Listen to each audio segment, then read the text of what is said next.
Hello and welcome into the Sorare Data Show. I'm Andrew Laird. You can find me as Lairdinho on Sorare. Joined today by Peter Stoyanov, who you can find as Yowzaa on Sorare, to take probably about a full hour to trash MPen. That's what we're here for, right? Yeah, that's all that we want to do. MPen is really stinking it up right now. If there's anyone who looks like he's not a fan of divisions, or at least climbing them, it's MPen. That's all. Yeah, I'm a little surprised. I was expecting a little bit more from him to start the year, but he's been just edging by. I mean, it's been woeful.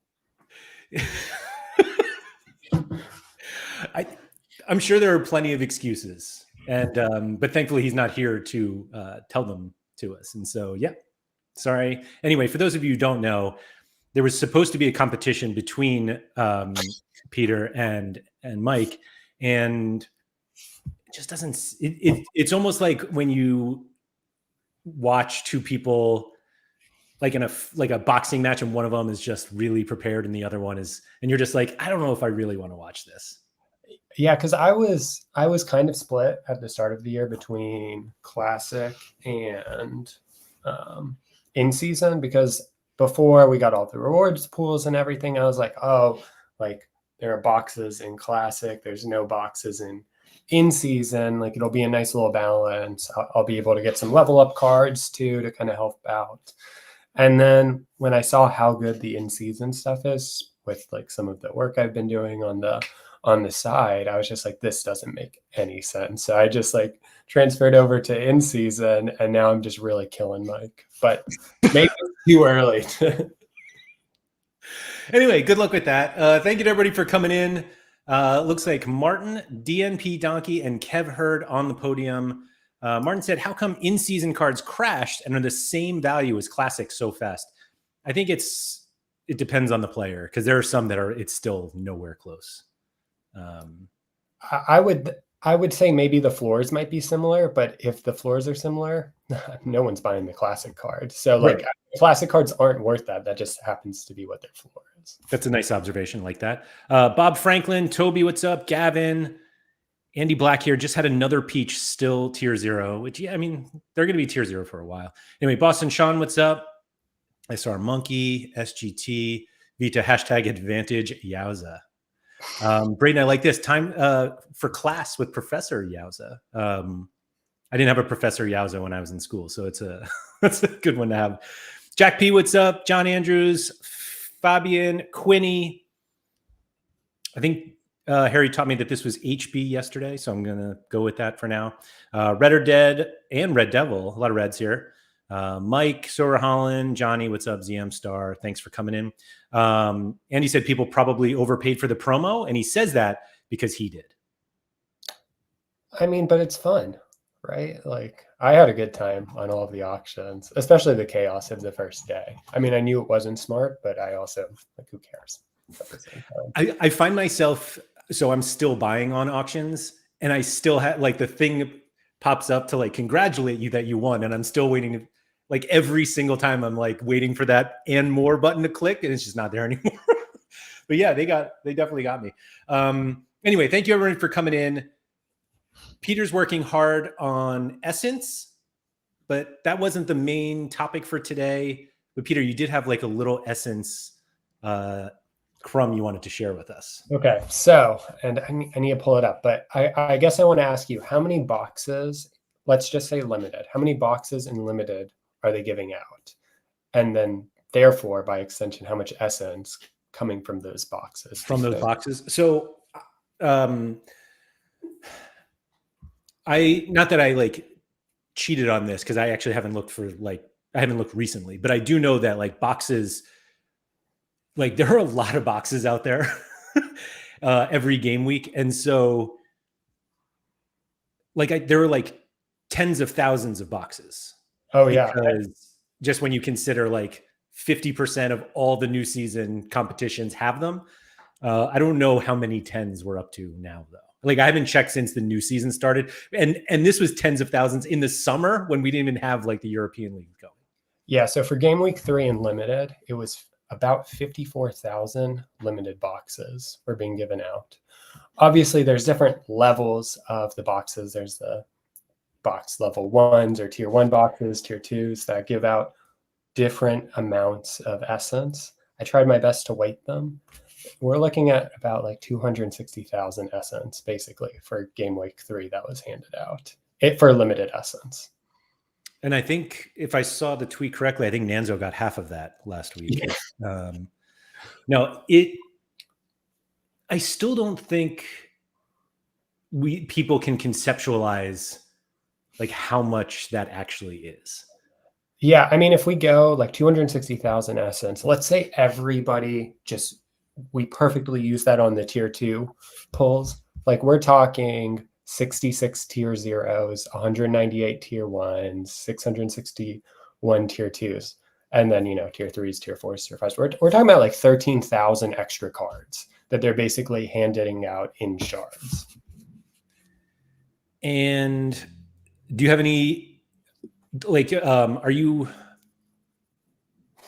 able to track basically like held essence, unrealized essence, if you will, but I don't think that's available.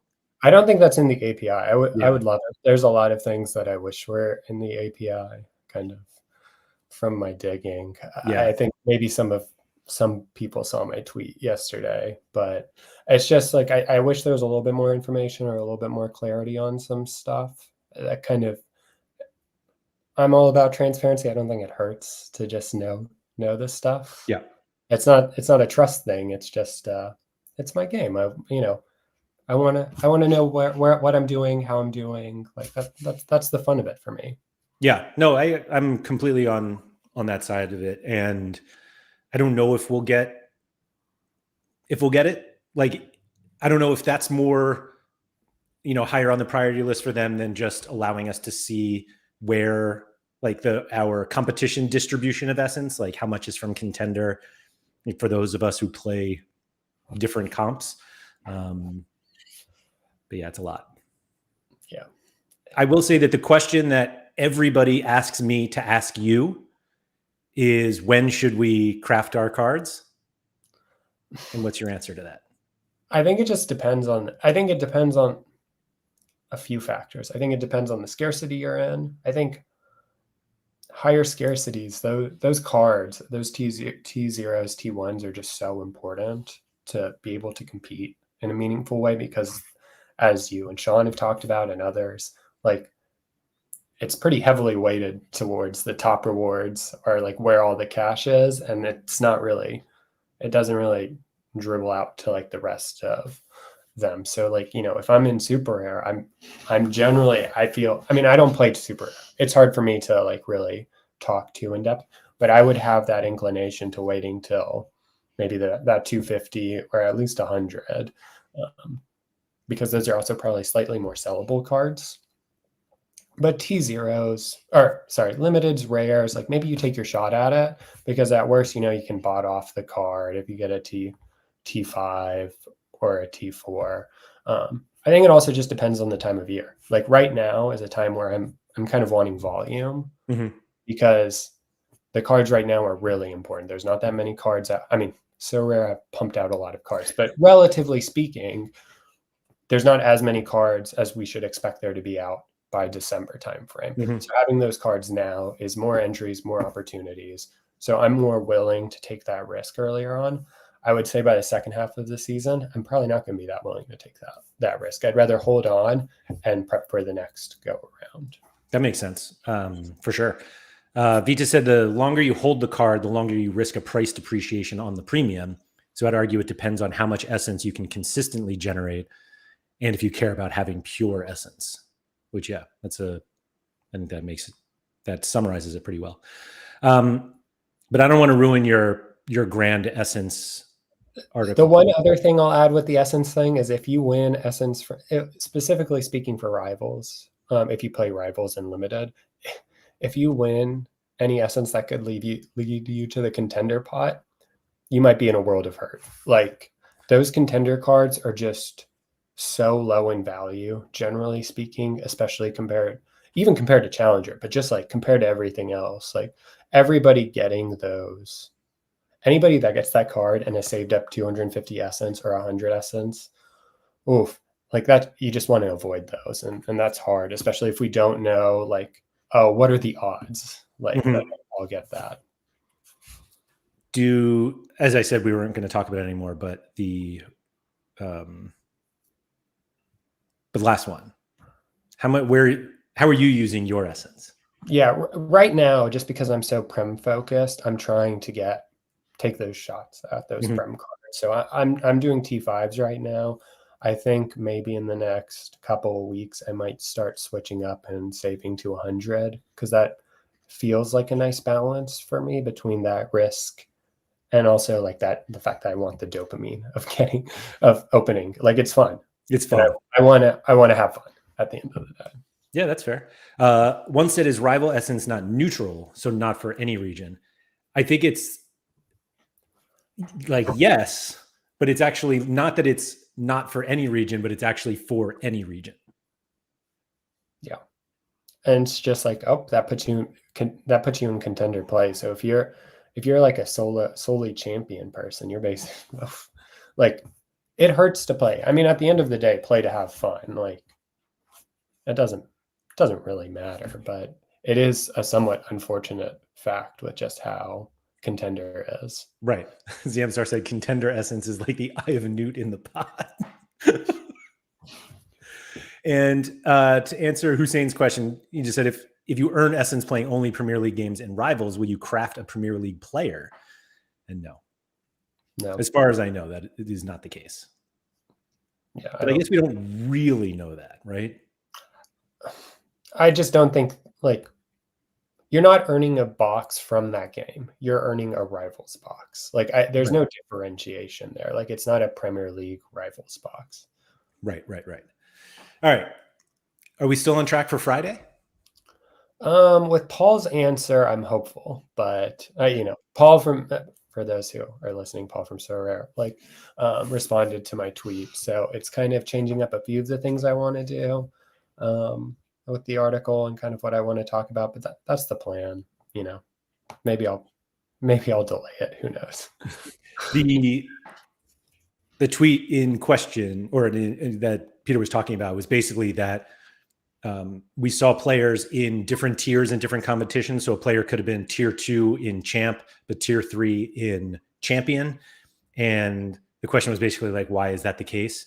And if you win, like if you go to craft your card and it's a champion card, like whatever RNG comes out and they're like, we're going to give you a champion card, you will not win a tier 2 Premier League card with like tier 3 essence for champion, if that makes sense. I think the best way none of that made sense coming out of my mouth. I think the best way to explain it is just saying, when you look to see what cards you can win, when you click the rewards for, let's say you're entering a challenger lineup, and then on the sidebar, there's like, oh, look at all the other competition pools. Imagine that sidebar didn't exist and it was all listed together and just all mashed together, like all a giant mess with no markings on what could belong to what. That's what the essence pools look like. Great. Which it just isn't that fun if, like, you just don't, like, it feels frustrating when you look and you see, oh, there could be I pulled a tier 3, but that tier 3 also is in tier 4. Like, what's going on? Like, I think that it just leads to more confusion. Confusion leads to frustration. Mm-hmm. So I just hope for their sake, maybe they just split out the 3 pools and be like, this is what contender looks like, this is what the champion cards look like, and this is what challenger looks like, and you have a chance of any of these depending on, and that's it. Like, that's all I want. But yeah, there are plenty of other priorities. Toby said tier 5 is better for our mental health. Lots of dopamines from crafting as many as possible, and you can't have expectations, so no disappointment with the outcome, which is like shockingly accurate. Yeah, because it's painful. I was talking, someone's like subtweeted me and said, oh, how did I get a tier 2 that was worth like $4? And I'm like, well, because the average contender tier 2 right now costs $8. So you just got a bottom tier 2 contender guy, which sucks. Oh, I don't think I appreciated the value differences between even mid-level contender cards and like mid-level champ cards until recently. And I think part of it for contender is just there's so many summer contender cards. Like there's a lot for challenger with the MLS, but there is a lot for contender as well. Mm-hmm. The Asia leagues, the South American leagues, the Norway, like you put all that together, they're deep in the mints for those. So like people have those cards, people don't want those cards right now, but that's what a lot of the supply is made out of. Yeah. Toby makes a good point here, which is something that Harry and I talked about yesterday. But it is kind of an advantage for in-season contender that it's just the cheapest way to get in, and the prize pool is pretty similar to challenger. Yeah. I think we're now at the point also that challenger is the smallest league in terms of minted cards. I think champion is actually bigger now because they cut back on Turkey, and Denmark only has like one. Like there are more leagues in challenger, but the actual number of teams is comparable, and I think is actually smaller now. It's close. MLS just says it's close teams, right. But yeah, but yeah, I mean, we're down to like 4 in Turkey, 1 in Denmark. Right. Yeah, I guess Jupiler's kind of a small league. Yeah.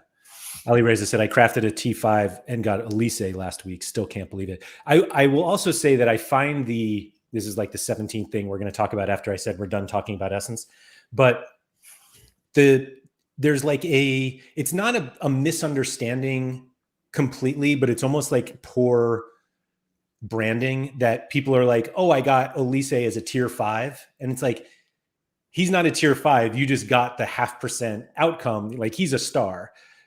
But I feel like because they use the same, I hate to say this, literally because they use the same letter. It's like you have tier 5 cards and you have like the 5th threshold level. And I don't know. Yeah, I wish there was a better way to phrase it because it doesn't feel it doesn't roll off the tongue to say off my 20 essence pool. Like that just doesn't saying T5 pool feels easier. It just feels more natural. Agreed. Anyway, we're here to talk about divisions. Yeah, sure. And there's been some pretty, like, I don't want to say significant. There's been some loud negativity about divisions.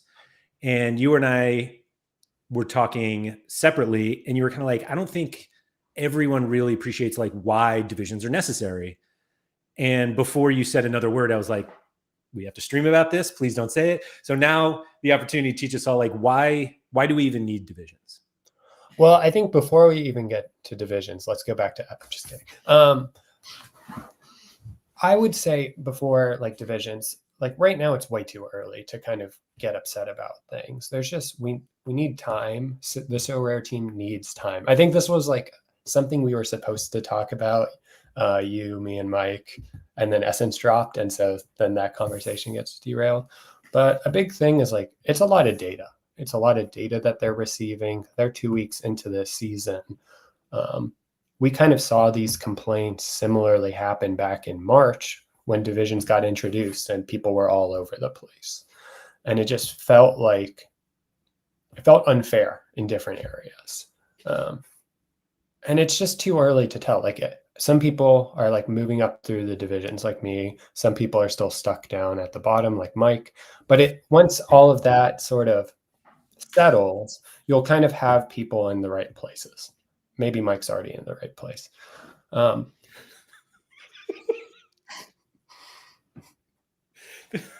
Sorry. It does seem like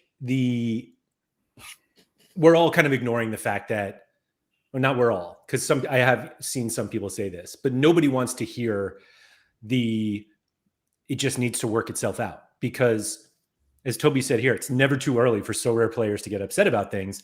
And the need to play this out to find out if it works is really vital.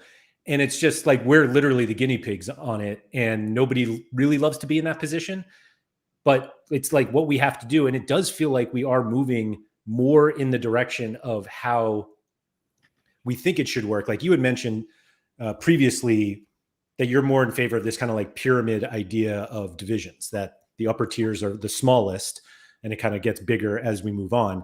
And while they haven't totally done that, I think part of that move is that you want to be in Division 1.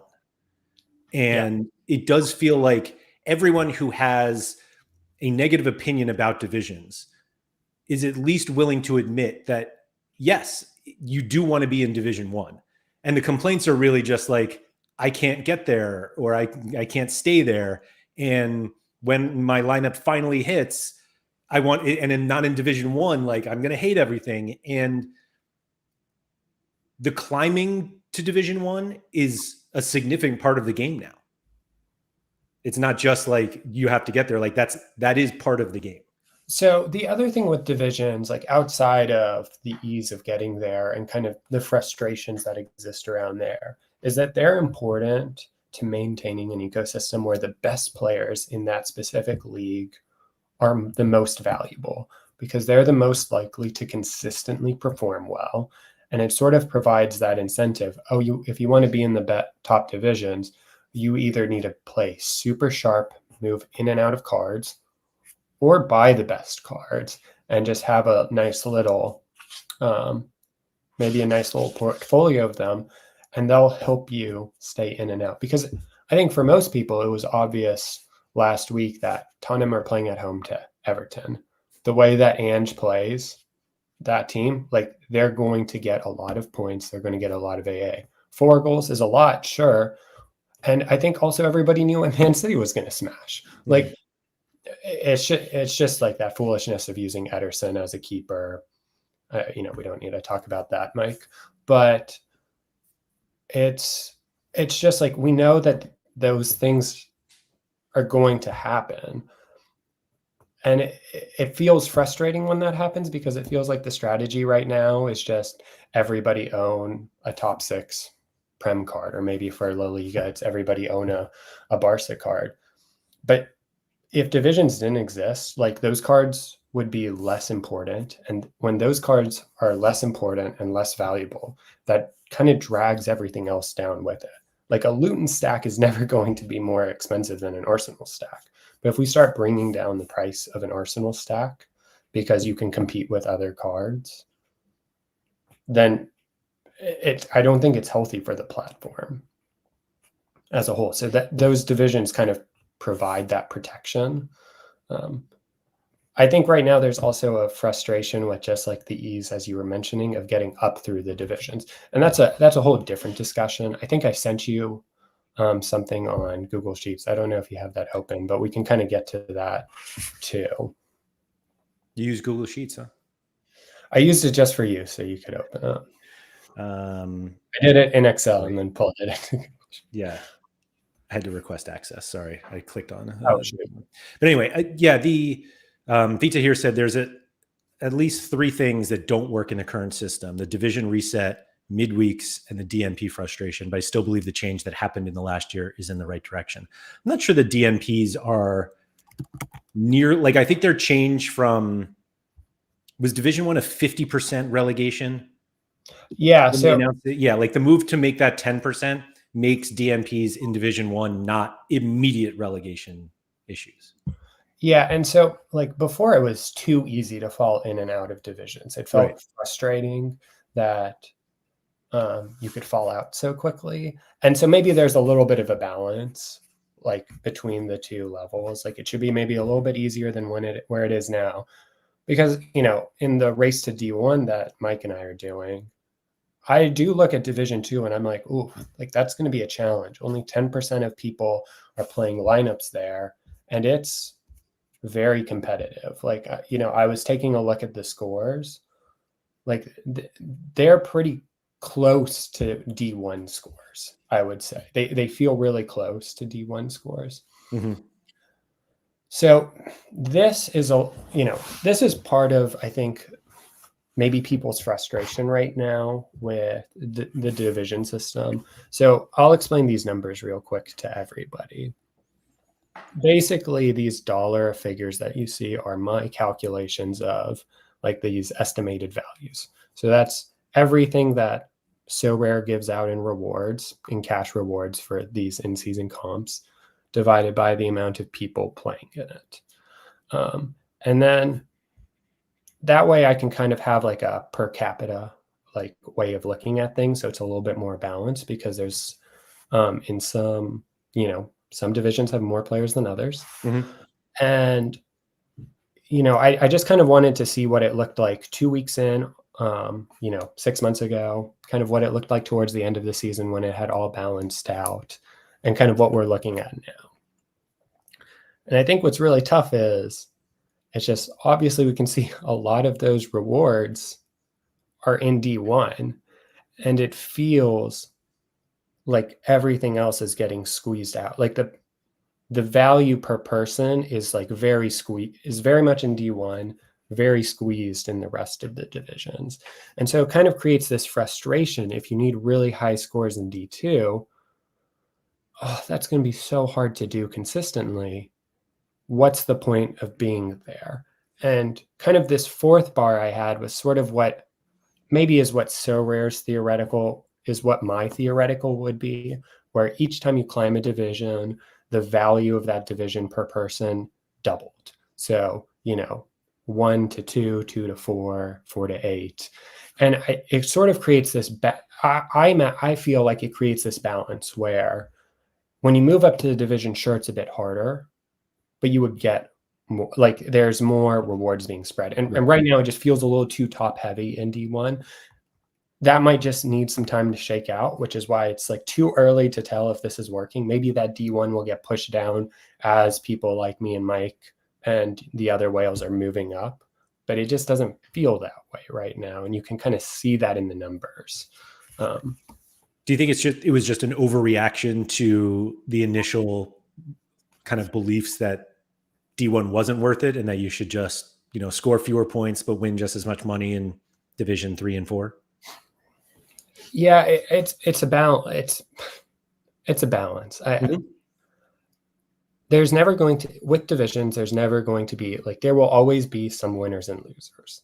I think, as I've said before on this show and, in other ways, the reason you want to be in Div 1 is for when you have those pop-off moments, because that doesn't exist in any of the other divisions. Like, I think even you and Harry had mentioned yesterday, like the Division 2 top prize compared to the Division 1 top prize is pretty astronomically different. Yeah. And that's what I think is fueling people to feel a little unfair, because it's like, oh, I'm so close to the best division. I had this great game week. And man, I wish I had made it to Div 1 week earlier. And it's this what if game that we play. I think a lot of the overreaction this past game week was just how high scoring it is. Yep. And I think that's something we see all the time. Like that just happens all the time. Like I remember towards the end of last season, I was getting so sick and tired of the challenger scores because PSV just had smash, smash, smash, smash. And I'm just sitting here like, thank goodness Europe's done. So I can just play with my MLS cards and my goalies that can't keep clean sheets. Is the real reason we need divisions so that you can just gloat at how much better you are than MPen? I mean, I don't even need to gloat. Like, it's just true. It's just, the facts are facts, I guess. Yeah. So I think the most basic criticism of the divisions is almost exclusively about Division 2. That you have to score more points than Division 1, and you have to beat more people to win less money. And I think the easy kind of response to that is that's why you want to be in D1. But I feel like that response, and Sorare haven't like said that openly, but obviously like the way that the game mechanic is built so that we want to progress to the top division. But it just doesn't feel like we're actually, like, it almost assumes that you have to have 2 smashing weeks. And a lot of people play the game of the whole, like, you just have to win once. And if you just win once in Division 3 or 4 or 5, you're not actually benefiting from that smash. And not to say that they shouldn't create a game where you need to do better over time, but I think that's the other part of the criticism is just like, if I have the highest score of a game week, why shouldn't I win the biggest prize? Yeah, and I think it's that feeling that's like, what could have been, and I think that eats people away. That's such a tough thing. Like, in fairness, I look at my like scores from this past week, as like especially my like Div 4 score, and I'm like, oh man, if I was in D1, I would have gone triple the money. Well, I'm not in D1. I didn't play Premier League in season last year. I didn't want to buy those cards, and so I have to start at the bottom and I'll work my way up, and that's totally fine. It's okay to feel frustrated about that, but that's the process. Mm-hmm. Now, balancing, like, I'm not saying that doesn't mean we don't balance things out a little bit more. Like, I think maybe it was too much fluidity. Maybe it needs a little bit more fluidity now. But the process is like you get to the top. And Do you that's just think, the way I feel. Yeah. so let's go back to what you were saying about, if the price of Arsenal cards go down, then the price of Luton cards go down and all of it. What is drastically different if we just didn't have divisions? I think, what's drastically different is instead of having your, I think a few times a year, you might have a really great Luton performance. I'm saying Luton. I know they're not in the Prem this year. Who was it? Ipswich. Let's say Ipswich performances. And you might have like 10 or 12 Arsenal smashes a year. All of a sudden, for how cheap Ipswich normally is, that return on your spend feels a lot more like you can get a lot more. Like there's a lot higher ceiling out of that without divisions. And that's not a bad thing. But if that's the case, everybody then kind of shifts their focus looking towards kind of more of those value options. And although that's fun for users to always look for the value, that's bad for Sorare as a business, especially with the amount of money that those licenses cost. Like a big thing with like getting the Premier League license isn't the fact that you're getting the license of Ipswich. It's the fact that you're getting the license of Manchester United and Manchester City when you're paying for the Premier League. And like if those clubs didn't exist, the Premier League license would be worth a lot less. And so they need to make their money basically selling these high brand cards to kind of recoup that value. I mean, that's, I think, why we're seeing a lot of the reduction in teams in the Turkish league and the Portuguese league.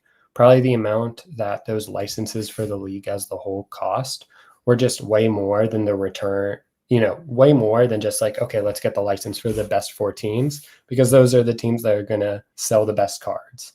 Anyways, like not nobody, but most people don't want the 15th best team in League of Portugal. Like that's just not, they're not getting that return on those, on Sorare's investment in those like club licenses. So I think divisions is all about protecting that for them from a business standpoint as well. Yeah, it also doesn't alienate enough users, meaning getting rid of the bottom 16 teams in Turkey. It's not the user churn from that decision is low. I'll put it that way. Yeah, and I it's a finance thing at the end of them. Like I'm sure they have smart finance people who are like, why would we spend 4x the amount on Turkish teams for these teams that nobody wants to buy the cards for, when we could just spend a quarter of the amount on the top 4 teams, where that's where all of our revenue is coming from anyways. Right. And that's not fun to talk, like that doesn't feel fun to talk about from the user perspective, but it is important in their like decision making of things. Somebody made a comment earlier, basically that there are like essentially Division 1 lineups in Division 5. And I haven't looked at it enough, and I don't know if it's because those people are new, and like when you're new, that's where you start. Or if it's actually not Division 1 lineups, but Division 1 scores, like the people who are using the Ipswich lineup on the week that it hits, like that's a massive score, but it's an Ipswich lineup. So like you're not going to be all that different, but maybe it's just because it's so early. Yeah, I think that right now it's so early. Like you have, like I ran basically, I split up my Tottenham stack smartly. And so I basically had like half of a Tottenham stack in like Div 4 and Div 5. Like that doesn't feel fun for most people to have to like play against that. But that's because I'm of where it's, I'm starting. I'm curious if maybe Sorare could have done some placements for first time entrants into the competition. Let's say you're brand new, you bought a bunch of cards to play the Prem this season. Maybe it would be smart for them to go ahead and try to assign divisions, not for people who have played it at all in the past, but like your brand new user. So you're not starting out right in Div 5 where a whale has just bought all of these cards and they're, it's a waste of their time. It's a waste of everybody in Div 5 who might not have the budget to be able to play against those. So maybe there's something they can do there. I think part of the frustration also, and I think it was Toby who brought it up earlier, that the divisional placements for La Liga and Bundesliga were questionable, I'll say. And I think that's basically meaning I think people with much bigger galleries were put in lower divisions and vice versa. And so it's unfortunately the answer is like it'll just take some time to like work itself out. But it is kind of an unfortunate way to start those because we didn't have them last year. So obviously they were just kind of going off of whatever. Like you said, you didn't play Prem in season last year. And so you came in fresh, but you also started the season with lineups that theoretically shouldn't be in Division 5. Yeah. And I mean, I don't hate Vitali's idea. Like Fripp also makes a good point that maybe that's too complicated to have like a qualities thing. And like it's this balance of complexity and not having there not being too much complexity. That that's Sorare's job to figure out respectfully. But I think it's just right now it feels like this. I think a lot of the complaints are happening in Div 2. Like I think that is a really frustrating division to be in. And I sent you a screenshot. I don't know how easy it is for you to pull it up if you're able to, but what's really interesting to look at, and this is just for game week 3, it's how close those D2 scores look compared to D1 and then the rest of the pack. Like it is very interesting. And I think that's where a lot of the frustration is happening. And then, and I mean, Tobias makes a great point that it's, the way that it's tough. Like it was crazy to think that there were more rewards than players and like they had balanced it that way. Like that was a little unbelievable to me when I think I saw that tweet, but that's, hopefully Sorare learned from that. My favorite part of that situation was the number of people who won rewards and got relegated. Yeah. It wasn't there. I think, thinking of that, like, wasn't it like game week, like in the game week hundreds or something, that there would be those like island game weeks where like you could score 0 and get a reward, which like they had to actually made me think of. Yeah, they had to implement a new rule that you had to score at least 1 point in order to qualify for a reward because of that. Yeah, it was just whoever entered first got it. Yeah. So I, of course, didn't include the legend on this because I wasn't thinking, but what we see in that top chart, that top one is, I think Premier League. Of course, I put my mouse over it. Classic season limited cards. There's a lot more cards there, so we get a little bit nicer smoothed out. But you can see that, you have your D1, D2, D3, or D3, D4, D5 being those red, green, and light blue bars. And then you see that orange bar. That orange bar is really close to D1. Sure, it's a little bit sloped behind it. So we're not seeing quite as many good scores as we see in D1, but it's really close. And the fact that the value of a D1 entry is a third of the value of a D2 entry, that's where the frustration, I think, is happening. Like, either we need to have slightly better progression between those two, or maybe we need to rebalance the rewards slightly. Of course, we want to keep D1 as a good place to be, but D2 is a tough spot. And we see that in a lot of the competitions right now. Yeah, absolutely. David here said, I didn't play limited last season. I now play it, and I'm playing Palmer, Saka, Rodrigo, etc., all in Division 4 and 5 as they started me there. Now I'm questioning how to get to D1 quickly, which is exactly what your conversation was with Mike, that both of you were like, yeah, we'll race to D1. And all of a sudden you were like, the final step is going to be really hard. Yeah, you're going to need a smash week, and it'll probably end up being a week where I'll have to go out and purchase a couple of players to make it. Like, I'll have to look at lineups or matchups and see what makes sense, because I likely won't be able to just fit together a bunch of my current pieces.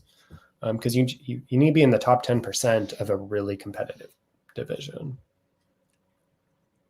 Mike said that he still stands by his running 8-week score to determine your rank, then based on other entries into the specific tournament determines what division you get placed in each game week.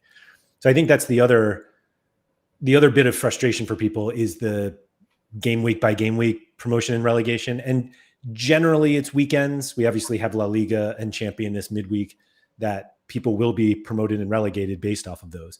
But do you think that each game, I think that was actually quite a surprise when they announced it. Like, we knew divisions were coming, and I don't think many people considered that we would have promotion and relegation every single game week. Yeah, I wasn't sure what I was expecting, actually, if I'm being honest. But I think it happens really quickly.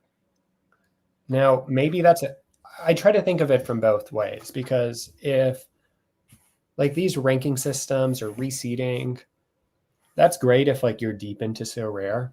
But from a casual perspective, maybe you forget to set lineups one week or whatever. I feel like it's a little frustrating. Like, you have to be focused a lot. And I think it's that balance of simplicity and complexity. Like, divisions are good because they also provide a sense of progression in the game. Mm-hmm. It feels like you're getting better at the game or moving up. And so, like, I don't mind the weekly balance. I don't know a better way to do it than weekly, just the promotion, because you kind of get that instant satisfaction as well. And I think the thing that people forget with those month-long competitions is that it felt really difficult to compete in those if you didn't have all of the best cards. If you weren't like a mega whale almost, because there would be weeks where you just had bad matchups. Yeah. And it's just like, whatever. Like, it's not so bad that I'm going to get demoted, but it's bad enough that I'm not going to have like a meaningful score. And then basically a month of work is going to it's like a month of work is pointless because I won't be able to. I think also the whole, for how, and not to say that the divisions will provide the same feelings if they were like a month-long, basically a month-long grind for promotion and relegation. But if you just miss and you're like, I have to wait another month before, I have to compete for another month just to move up. And I feel like the game doesn't need that complication. Like, the game is both very simple and extremely complex. And I feel like that ends up adding to the complexity, and the way that Sorare are moving, I think they want to try to avoid that. Yeah, I agree. And it's also, we talk a lot about, like, sometimes teams have like a stretch of good fixtures. like I'm not sure if it's City or Liverpool, have like a nice little stretch of not the worst fixtures in the world. And you want those fixture, like in that sort of reseeding scenario, when you would hope to be in Div 1, like you can't even make it up to Div 1 if you have a few game weeks in a row, because you might be at the start of the month and you're in Div 3, and before the reseeding happens, you've lost your stretch of 5 or 6, and you're just not where you want to be. But maybe in the meantime, at least with the weekly promotion relegation, you'll have made it up to Div 2, where the rewards are still better. And maybe you did eke into Div 1 and you got a good reward. Like, I think that weekly movement is helpful. It's also helpful for Sorare because it creates that fear of getting demoted. And that fear of getting demoted gets you on the market. It gets you looking for a new player. And that's good. That's good for the business. It's good for liquidity. Like, if that didn't exist and you could just pump out the same lineup every single week, some weeks it hits, some weeks it doesn't, the market will feel more illiquid. I believe. I think that's a really good point. A few people were saying that the difficulty with the month long, it was Blue Tomatoes and KB. Basically, if you do a month long promotion and relegation and you get promoted 5 consecutive times or 4 consecutive times, like half the season's gone. And so like to have to wait to go from D4 division 5 to Division 1 and do that for an entire season feels like you're just treading water for that, or swimming upstream. That's what I meant to say, against the current. So this is a funny, like Fripp brings this up, and this is slightly off topic, but the list and play thing, I understand. I'm going to go against the grain on this one. I think list and play is great because for me, from a mindset point of things, I don't think I should earn a reward if I don't have all of the cards currently. Like, it just makes sense. Like, how can I play a lineup where I've sold 3 of the cards? Like, to me, it feels like that's how it should work in the real world. Like, it's not, oh, I sold this card before the player played. And I think it's one of those things where if it was list and play at the start of the game, everybody would feel, and maybe it's just that change that feels frustrating, but I see you're going to make a counterpoint. Well, because I think there's a difference between listing a card and selling a card. And so I have always felt like the middle ground was the best, that you can list cards that you are playing. If they sell, your lineup is canceled. Because like you were saying, it doesn't feel right to like win something and 3 cards are gone. But if you sell the card, then you lose your reward. So it actually gives you the strategy of like, do I keep this card listed? The guy in your lineup you have them listed and they score a goal, which is generally like over the weekend when people start to look at player, oh, how much is that guy? And they see one listed and you're like, do I keep my card listed and potentially lose out on this lineup, particularly with the possibility that you could be relegated if it sells? Do you take it off the market and keep your lineup in? See, but that's where I think like that feels like the right answer, but I feel like people will be frustrated by that because they might submit a lineup of a player they have listed, forget they have it listed. Sure. And I think you're right. It's not necessarily Sorare's job to protect users, but I think there is a lot of bad scenarios that feel very frustrating for players, especially casual players.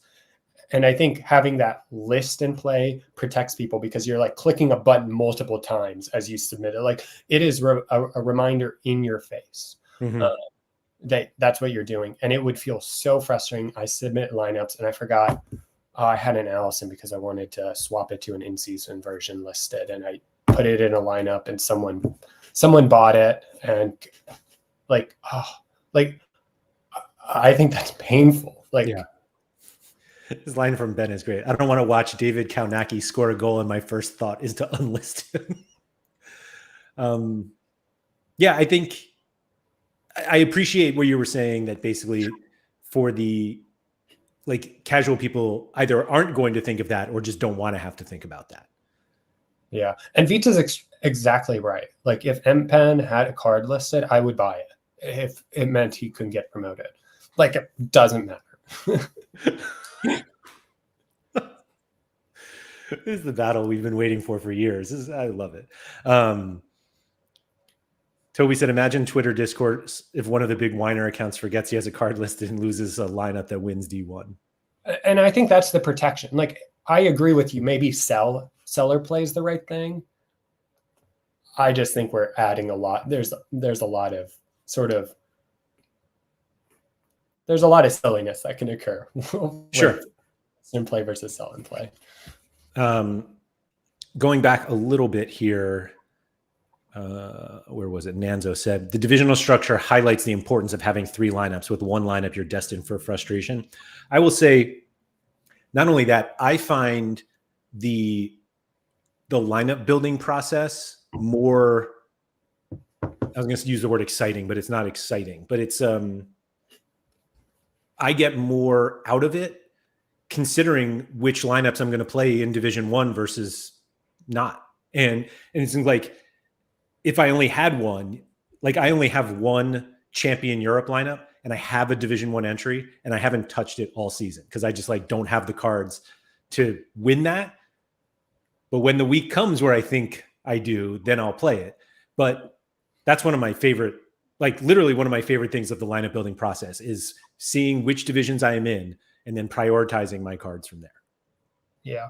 And just kind of as we've been talking, like the divisions provide that risk factor of not doing well. And if that doesn't exist, I think we sort of have this, not thresholdy grind, but this sort of grindy feel. Well, it's like plug and play. I'm disconnected from the platform.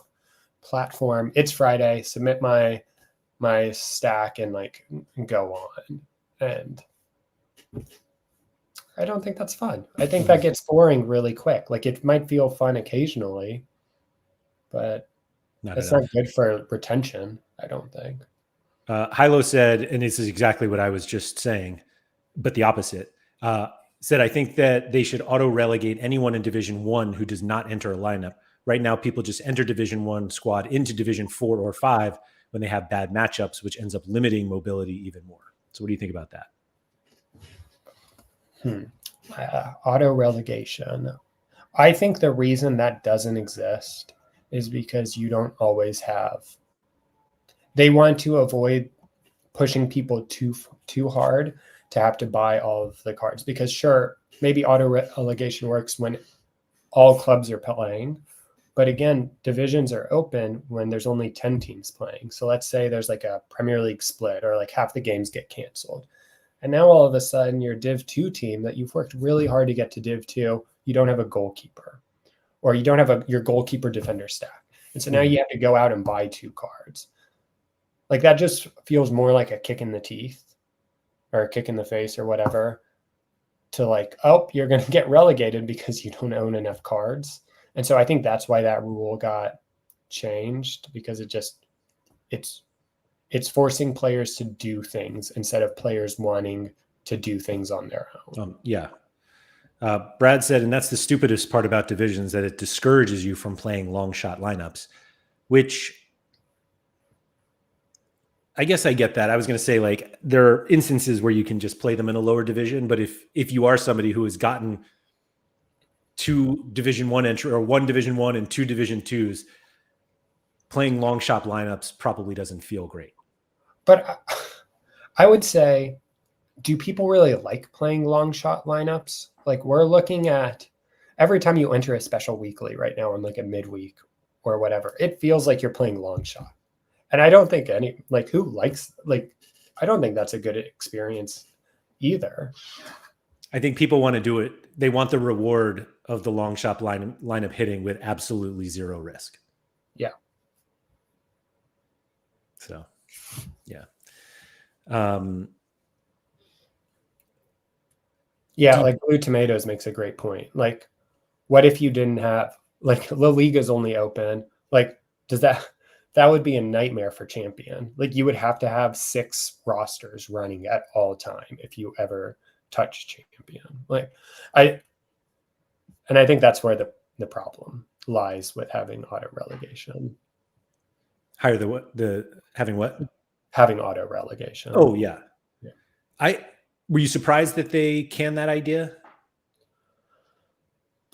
I was surprised that that was even an idea, is how I'll put it. Like I just just didn't feel practical. Mm-hmm. Like I get the sentiment, but it's terrible as a user experience. I was going to say, from a user perspective, it's really bad.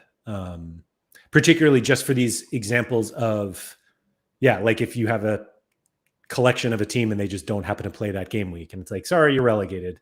It's not like you competed and lost. You were literally just kicked out because of the schedule. Yeah. It doesn't really add much. B just said Newcastle stacks used to be long shot lineups. They're still kind of long shots. I think I played my Newcastle stack in Champion Div 5 with like a DNP card like this past week. Agent Cooper said, wait, there are other lineups than long shot lineups? Have I been playing the game wrong? I do find that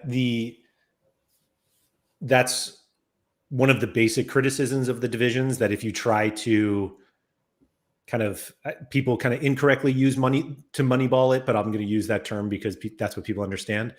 But like moneyball type galleries even struggle to consistently get promoted. And so it's like, it's kind of set up to win, to have like big lineups, or excuse me, big scores once or twice a season. And the divisional structure kind of kills the jackpot element of that lineup hitting.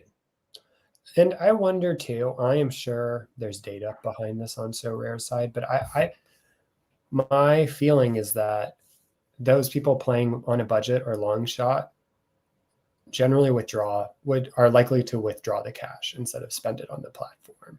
I think we all like to say, oh, they'll spend it back, but you just don't know. Mm-hmm. And from a business perspective, you want to be rewarding people who are going to use that money to then buy cards, like especially cards from Sorare. Like they want that money not to leave the platform. And I think it's just more likely. So you're kind of, those people that are spending more are more willing to keep spending likely on a yearly basis. And so you want those people to be getting the cash. So Red Devil here says, but the current division structure completely kills tier 4 and tier 5s and even tier 3s. That's why there should be some cap divisions. For example, division 5 would be cap 220. The specials don't do enough for tier 4s and 5s. I do think that the initial thought was, division 4 and 5 is where you're going to see these tier 4 and 5 cards. And early on, we're not seeing that. But what we said before, maybe it just needs to work its way out. Do you think that we'll end up seeing kind of more of those types of lineups in lower divisions? I think absolutely. Like, I think that's just where those cards are going to naturally fall. Like, I think there's this idea that everybody that's running a team, or at least everyone we see on Twitter running a team, is running like these mega expensive Palmer, Saka, Rodrigo. But that's not most users. Most users aren't running that. And we don't see that because that's not popular to look at. That's not fun to look at. And so I think we'll see that balance, that kind of happen in the long run. I think it's just way too early right now. You've got people like me in the lower divisions like that with like the gallery that I've built, and that's just not enjoyable. And that kind of comes back to the different conversation of how do we get people, maybe how do we place people a little bit better to start the year. But yeah, it's not a good experience right now. It's funny, this comment from Hilo said that because there will always be people who have elite stacks that don't want to go toe-to-toe with the other elite stacks, and so they'll play them in division 3, 4, and 5, which is like buying elite cards to win the smallest rewards feels like the easiest way to hate this game. Yeah, I don't think I don't want to use my Saka card in Div 3, Div 4, Div 5. Like, I do not want to do that. My score in a higher division, like those cards can consistently be in a higher division and get a higher return.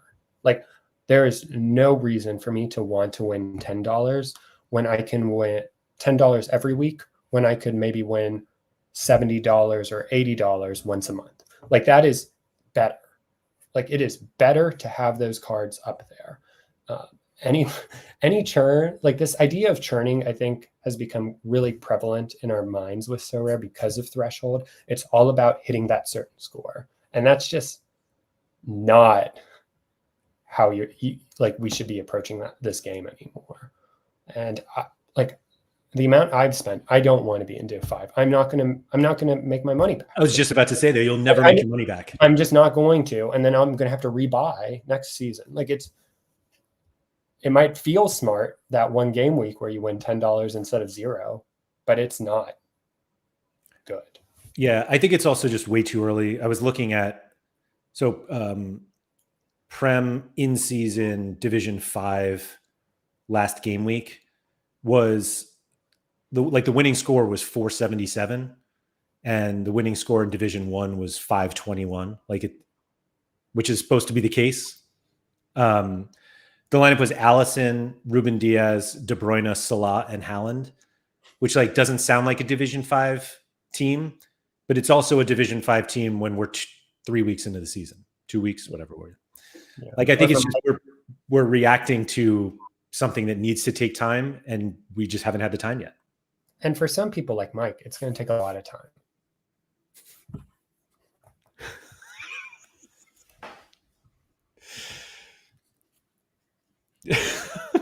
Anyway, Hilo said I'm also talking about limiteds mainly. That's what most of this conversation was about limiteds. I think people are kind of expecting rare and super to be vastly different, and they are. But most of this basically all this conversation has been about limited. Yeah. Yeah. I totally agree.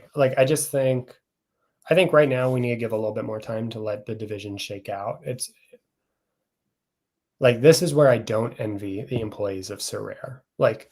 This is the hardest part of the year right now for them to sort of balance to kind of manage expectations of users.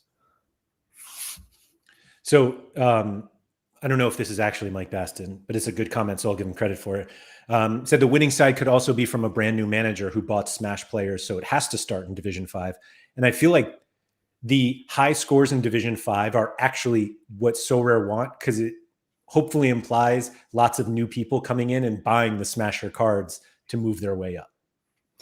Yeah, and it's interesting in some of the trends of some of the scoring charts. I'm seeing Div 4 closely match Div 2 and Div 1, which 2 weeks in is what you would expect from a whole bunch of people who have bought a lot of smashing cards, who got promoted from Div 5 and are going to Div 4. And we'll probably see a little bit of a different wave in Div 3 of higher scores there.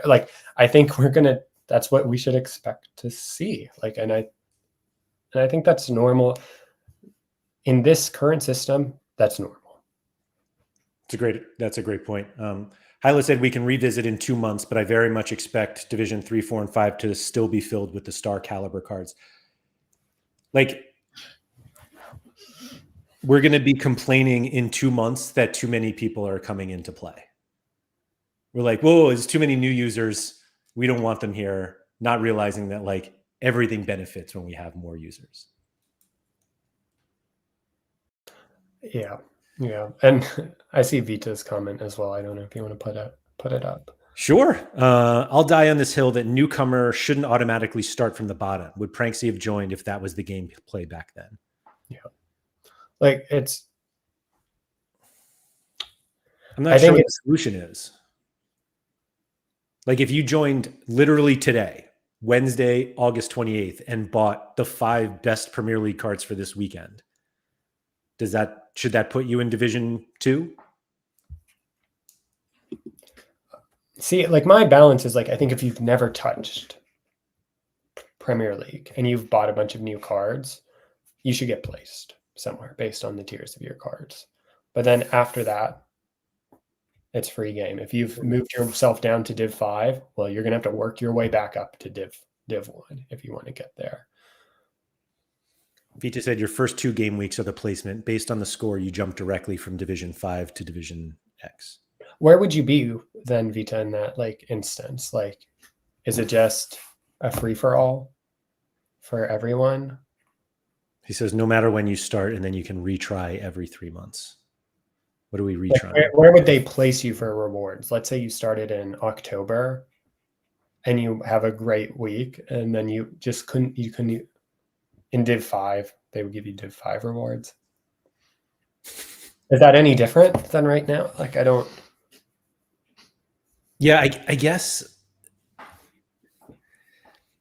it feels to me like the pushback to having those types of lineups in Division 5 is that Division 5 is meant to be the bad lineups. And like, it almost feels like they would be giving an incentive to buying bad cards to compete. And like, why do we want a game mechanic where you're doing that? Like, that's different than cap modes and stuff like that. But I don't know.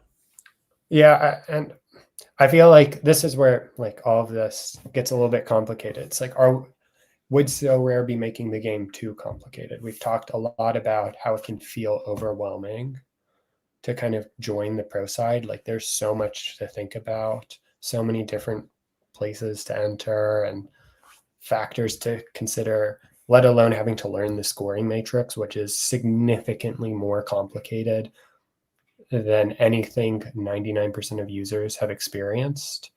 And then it's like, okay, let's add this other complex mechanic. So I understand why we all start in Div 5, because I just don't like, it's again, like every decision needs to be made with, is this too complicated? Like, that's the approach when we provide solutions or we're upset about something. Is there a way we can make it simple? Would a new solution make the game too complex? It also kind of goes against the progression idea that they've had for years. It's like you start on the bottom and you work your way up. Like, that's easy to understand. Like, when you're new, you just start at the bottom. You can't like immediately buy your way into Division 2. Fripp said, I have a revolutionary idea. How about we put all lineups in the same competition and then the highest score wins? Well, because that's bad for Sorare's business. And if it's bad for Sorare's business, the platform doesn't exist. And then, like, other than that, what's the negative? Like, if we're not pushing people to be scared of getting demoted, people don't buy new cards. Mm-hmm. Like, that was the whole idea of moving from the all-star mechanic of 205 or 250 to threshold, is because Sorare believed people would spend more on cards. They would buy more cards. So instead, people went from having 5 cards to having 8 cards, and then stopped at 8 cards. And now, with multiple lineups, let's say you buy 8 cards to fill up a lineup. Now you're like, oh, I'm 2 cards away from a second lineup. And then you're like, oh, I need backups for both those lineups. And it's sort of this growth. And then all of a sudden you have 3 lineups that can get demoted, 3 lineups you might need to buy new players for in a given game week. And it's good for Sorare's business. That's not popular to think about. Like, we want to think about what's good for us. But if that's all we think about, the platform's gone. Right. If we only thought about ourselves, we'd still have 205 and 250. Well, we wouldn't, because the platform would be dead. Nope. Fair enough. I've taken up a lot of your time. Is there anything that we didn't touch on about divisions or the fact that Mike isn't climbing them? I mean, how long do we think it takes before Mike gets a Div 1 lineup? That's a great idea. Like, what do you think it's like? I think I'll say 15 game weeks. It's just one lineup into Division 3, or is it Division 1? One. Just one. Like, do we think I have all 3 of my lineups in Div 1 before Mike gets one up there?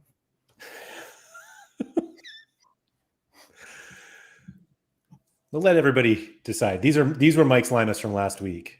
Hold on, here they are. Prem in season. I've heard of these players. These are, how about this? These aren't Division 4 lineups. These are too good for that. Maybe. This is a Division 4 lineup. No, he has 2 Div 5s and this is a Division 5 lineup. I meant this deserves to stay in Division 5 forever. That's a bad lineup. I mean, that Div 4 lineup is brutal because I think Mike, it was 82nd got promoted, and I think he finished 87th. Go up one more. Oh, this one? Yeah. He was 5 places off. Oh. You know, you got to buy that collection, Mike. I don't know what to tell you. If you had a collection bonus, you would have been there. Yeah, 3% Salah. Oh, what are we doing? Yeah. I will say also, Odegaard missed like a sitter in this from an assist from Declan Rice. Right. So we were close. This is a good one from Stylish. Man City bought their success, so it's the same as real life. Wait, the scores tell us where they belong there. Anyway. It's funny that Vita thinks that Mike's even going to get revenge. I thought about buying an Ederson for this past week because I was like, oh, they're playing Ipswich. And then I thought, there's no way they're going to keep a clean sheet. And he's going to have no saves. And I turn on the game and it's like the 10th minute because I just woke up. And I'm like, sucks to be Mike this week. Have you had any thoughts of once, maybe you don't want to say this, but I'm going to ask anyway. Okay. Of if like the two of you are in Division 1 and then Division 2, what is the tiebreaker? Is it just highest score once you get to Division 1? So if we both make it into Div 1 the same week, then it's the next week's highest score. Oh, the next week's highest score. Okay. Because I was going to say the idea of just buying the cards you think he'll run and hope that you have more you might you guys have basically focused, both of you, on like the best players in the Prem. So you're probably not short on good players, but like basically the idea of blocking him by just getting the same. It's like a rivals lineup where you have pro cards and the other one has a common, and you're just like, if we have the same lineup, I win. They can't. Yeah. Brad said he hates divisions. So doesn't that discourage buying cards? I'm trying to read his earlier comment. Oh, I'm sorry. In a few. I think the idea that people won't buy cards without divisions is ridiculous. I don't see the correlation at all. I think people are more likely. And that's fair. Like, I can't say if people are going to buy more cards. I just don't think that having divisions stops people from wanting to buy cards. Like, I'm buying cards to get up the divisions. Like, I am actively on the market looking for the right fits to get my Div 3 lineup out into Div 4 because I see a Chelsea team that has a good lineup and I'm like, oh man, do I grab a Cole Palmer or do I grab someone that can help me move up? I wouldn't be doing that probably if divisions didn't exist. I'd be like, oh, Arsenal's at home against Brighton, not the best matchup, but they could still do pretty well. And you just run. I'm going to run that. But now it's like, oh, I've got that push to get up. And I wouldn't have that same push. Like, I would have that push regardless if I was trying to beat Mike to get the Newcastle jersey. Yeah, I think the other way to think of it is just that if you are competing against everyone with no risk of relegation or no promotion carrot of bigger prizes are coming, there's not like an advantage to being kind of stagnant with your gallery, but there's no push to not be stagnant. And so you're basically constantly looking at the market saying, what can I do this week to make my lineup better to potentially get up to Division 1? Now, once you get to Division 1, I wonder if that changes the mindset. Like, obviously you want to stay there, but when 90% of the lineups stay there, I don't know if you'll have as much of a push to spend money to stay there. Yeah, I think it just depends.